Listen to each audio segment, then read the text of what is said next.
как якутские морозы, чтобы в каждом сердце жила добрая сказка, и все мечты обязательно исполнятся.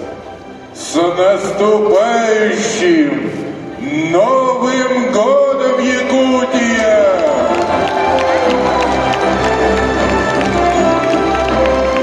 В этом году впервые был объявлен конкурс на создание официальной песни фестиваля «Зима начинается с Якутии». И сегодня мы представляем вам победителя.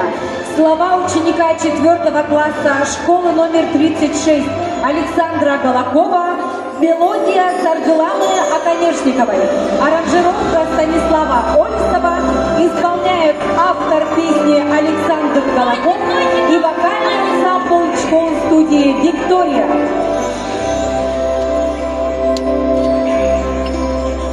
Когда в Якутию приедешь ты однажды, то равнодушным не останешься, поверь.